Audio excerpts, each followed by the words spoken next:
ಬಿಜೆಪಿಯಿಂದ ದಿಕ್ಕು ತಪ್ಪಿಸೋ big game. Siddu ಸರ್ಕಾರ ಪತನ, ಏನಿದು ಬಿಜೆಪಿ ರಣತಂತ್ರ? ಬಿಜೆಪಿ ಬಿಟ್ಟಿ ಭವಿಷ್ಯಕ್ಕೆ ಸಿದ್ದು ಭರ್ಜರಿ ಗುದ್ದು. ಬಿಜೆಪಿಯಿಂದ ದಿಕ್ಕು ತಪ್ಪಿಸೋ ಬಿಗ್ ಗೇಮ್ ಶುರುವಾಗಿ ಬಿಟ್ಟ. ಲೋಕಸಭಾ ಚುನಾವಣೆಯ ನಂತರ ಸಿದ್ದು ಸರ್ಕಾರ ಪತನವಾಗುತ್ತೆ ಅಂತೇಳಿ ಬಿಜೆಪಿ ನಾಯಕರು ಒಬ್ಬರಾದ ಮೇಲೆ ಒಬ್ಬರಂತೆ ಹೇಳ್ತಾ ಇರೋದಕ್ಕೆ ಏನದು ಬಿಜೆಪಿ ನಾಯಕರ ರಣತಂತ್ರ? ಬಿಜೆಪಿ ನಾಯಕರ ಈ ಬಿಟ್ಟಿ ಭವಿಷ್ಯದ ಬಗ್ಗೆ ಸಿಎಂ ಸಿದ್ದರಾಮಯ್ಯ ಕೊಟ್ಟ ಭರ್ಜರಿ ತಿರುಗೇಟು ಹೇಗಿದೆ ಗೊತ್ತಾ? ಅದನ್ನ ಡೀಟೇಲ್ ಆಗಿ ತೋರಿಸ್ತೀವಿ. ಆದ್ರೆ ಅದಕ್ಕಿಂತ ಮೊದಲು ನಮ್ಮ ಚಾನಲ್ ಅನ್ನು ಸಬ್ಸ್ಕ್ರೈಬ್ ಮಾಡ್ಕೊಳ್ಳಿ, ಹಾಗೇನೇ ಪಕ್ಕದಲ್ಲಿರೋ ಬೆಲ್ ಬಟನ್ ಅನ್ನು ಪ್ರೆಸ್ ಮಾಡಿ.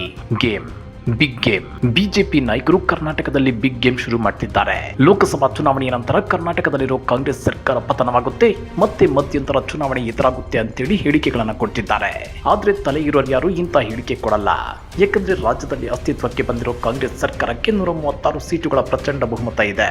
ಅಂದ್ರೆ ಸಿಂಪಲ್ ಮೆಜಾರಿಟಿಗಿಂತ 23 ಸೀಟುಗಳು ಹೆಚ್ಚುವರಿಯಾಗಿವೆ. ಒಂದೊಮ್ಮೆ ಬಿಜೆಪಿ ನಾಯಕರು ಕರ್ನಾಟಕದಲ್ಲಿರೋ ಸರ್ಕಾರವನ್ನ ಉರುಳಿಸಬೇಕು ಅಂದ್ರೆ ಕನಿಷ್ಠ 30 ಕಾಂಗ್ರೆಸ್ ಶಾಸಕರಿಂದ ಅವರ ಶಾಸಕ ಸ್ಥಾನಕ್ಕೆ ರಾಜೀನಾಮೆ ಕೊಡಿಸಬೇಕು. ಹಾಗೆ ಮಾಡಿ ಒಂದೊಮ್ಮೆ ಸರ್ಕಾರ ಬೀಳಿಸಿ ಬಿಜೆಪಿ ನಾಯಕರು ಸರ್ಕಾರ ರಚಿಸಿದ್ರೆ ಆ ಸರ್ಕಾರದ ಆಯುಷ್ ಎಷ್ಟು ದಿನ ಅನ್ನೋ ಗ್ಯಾರಂಟಿ ಇರಲ್ಲ. ಇನ್ನ ಬಿಜೆಪಿ ನಾಯಕರು ಆಪರೇಷನ್ ಕಮಲ ಮಾಡ್ತಿದ್ರೆ ಕಾಂಗ್ರೆಸ್ ನಾಯಕರು ಕಡಲೆಕಾಯಿ ತಿಂತ ಕೂತಿರ್ತಾರ? ನೋ ವೇ, ಚಾನ್ಸೇ ಇಲ್ಲ. ಹೀಗಿದ್ರು ರಾಜ್ಯದಲ್ಲಿ ಕಾಂಗ್ರೆಸ್ ಸರ್ಕಾರ ಪತನವಾಗುತ್ತೆ, ಜೂನ್ ಬಳಿಕ ಪತನವಾಗುತ್ತೆ ಅಂತೇಳಿ ಬಿಟ್ಟಿ ಭವಿಷ್ಯ ಹೇಳ್ಕೊಂಡು ತಿರುಗಾಡ್ತಿದ್ದಾರೆ. ಇದು ಸಾಲದು ಎಂಬಂತೆ ಮಹಾರಾಷ್ಟ್ರ ಮಾದರಿಯಲ್ಲಿ ಕರ್ನಾಟಕದಲ್ಲೂ ಆಪರೇಷನ್ ನಡೆಯುವ ಸುಳಿವನ್ನ ಮಹಾರಾಷ್ಟ್ರ ಸಿಎಂ ಏಕನಾಥ್ ಶಿಂದೆ ಕೊಟ್ಟಿದ್ದಾರೆ. ನಾರ್ತ್ ಮಾದರಿಯಲ್ಲಿ ಆಪರೇಷನ್ ಮಹಾರಾಷ್ಟ್ರದಲ್ಲಿ ಖ್ಯಾತಿ ಗಳಿಸಿದೆ. ಅದೇ ಮಾದರಿಯಲ್ಲಿ ಆಪರೇಷನ್ಗೆ ಕರ್ನಾಟಕದಿಂದಲೂ ಆಹ್ವಾನವಿದೆ ಅಂತೇಳಿ ಸ್ಫೋಟಕ ಹೇಳಿಕೆಯನ್ನ ಏಕನಾಥ್ ಶಿಂದೆ ಕೊಟ್ಟಿದ್ದಾರೆ. ಇದಕ್ಕೆ ತಿರುಗೇಟು ಕೊಟ್ಟಿರೋ ಸಿಎಂ ಸಿದ್ದರಾಮಯ್ಯ ಯಾವ ಕಾರಣಕ್ಕೂ ನಮ್ಮ ಸರ್ಕಾರವನ್ನ ಆಪರೇಷನ್ ಕಮಲ ಮಾಡಲು ಸಾಧ್ಯವಿಲ್ಲ, ಯಾಕಂದ್ರೆ ಅವರ ಎನ್ಡಿಎ ಈ ಬಾರಿ ಸೋಲಲಿದೆ. ಆಪರೇಷನ್ ಕಮಲ ಬಿಜೆಪಿಯ ಹಗಲುಗನಸು ಅಂತೇಳಿ ಸಿದ್ದರಾಮಯ್ಯ ಕುಟುಕಿದ್ದಾರೆ. ಪ್ರಸಕ್ತ ಲೋಕಸಭಾ ಚುನಾವಣೆಯಲ್ಲಿ ಎನ್ಡಿಎ ಕೂಟ ಸೋಲೋದು ಬಿಜೆಪಿಗೆ ಗೊತ್ತಾಗಿದೆ. ಹಾಗಾಗಿ ಹತಾಶೆಯಲ್ಲಿ ಬಿಜೆಪಿ ನಾಯಕರು ಬಾಯಿಗೆ ಬಂದಂತೆ ಮಾತನಾಡುತ್ತಿದ್ದಾರೆ. ಈಗಾಗಲೇ ಕಳೆದ 1 ವರ್ಷದಿಂದ ಇಂಥ ಪ್ರಯತ್ನ ಮಾಡಿ ವಿಫಲವಾಗಿದ್ದಾರೆ. ಇನ್ನೊಂದು ಬಾರಿ ಯಾಕೆ ಪ್ರಯತ್ನಿಸುತ್ತಾರೆ?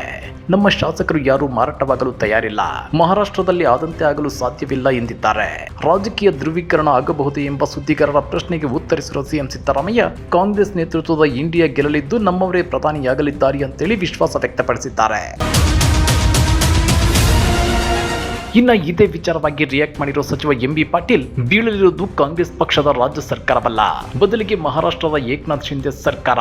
ಈ ಲೋಕಸಭೆಯ ಚುನಾವಣೆಯ ನಂತರ ಮಹಾರಾಷ್ಟ್ರ ಸರ್ಕಾರ ಪತನವಾಗಲಿದೆ ಅಂತ ಹೇಳಿದ್ದಾರೆ. ಅಷ್ಟೇ ಅಲ್ಲ, ಬರೆದಿಟ್ಟುಕೊಳ್ಳಿ, 1 ತಿಂಗಳ ಅವಧಿಯಲ್ಲಿ ಏಕನಾಥ್ ಶಿಂದೆ ಅವರು ಮಹಾರಾಷ್ಟ್ರದ ಮಾಜಿ ಮುಖ್ಯಮಂತ್ರಿಯಾಗಲಿದ್ದಾರೆ ಅಂತ ಹೇಳೋ ಮೂಲಕ ಮಹಾರಾಷ್ಟ್ರ ಸಿಎಂ ಅವರಿಗೆ ಶಾಕ್ ಕೊಟ್ಟಿದ್ದಾರೆ.